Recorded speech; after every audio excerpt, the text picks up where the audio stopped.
बचबू न होली में हर साल बचलू अब की बचबू न होली में ये सब बबुआन के टोली में डलाई रंग चोली में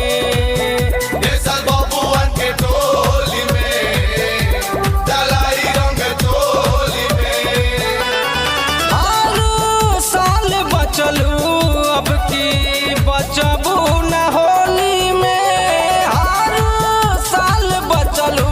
अब की बचबू न होली में सब बबुआन के टोली में ढलाई रंग चोली में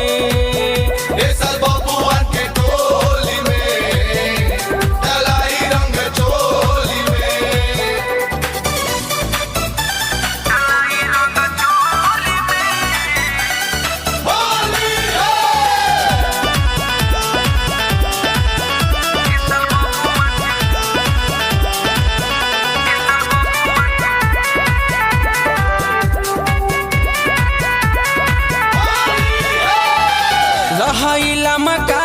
रंगे तो खालका तनिको जनी घबरई हो गलमाला वाला रंग डाला वाला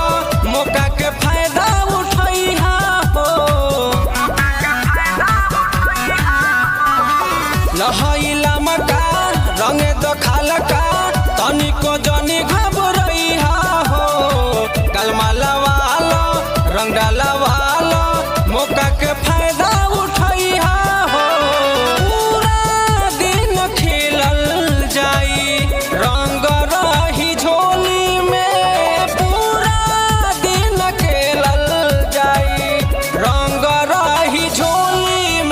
सब बबुआन के टोली में ढलाई रंग चोली में सब बबुआन के टोली में ढलाई रंग चोली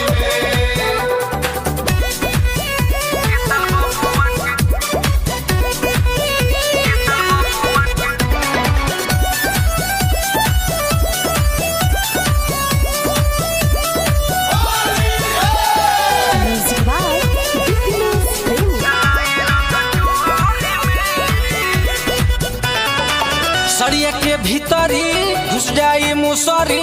ताजा रही मशीन हो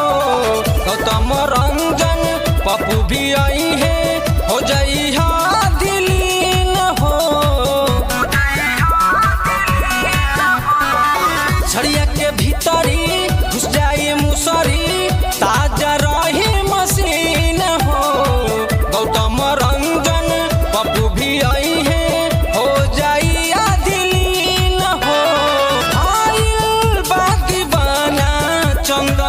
तोहरा मीठी बोली पे भाई बाती बना चंदन तोहरा मीठी बोली पे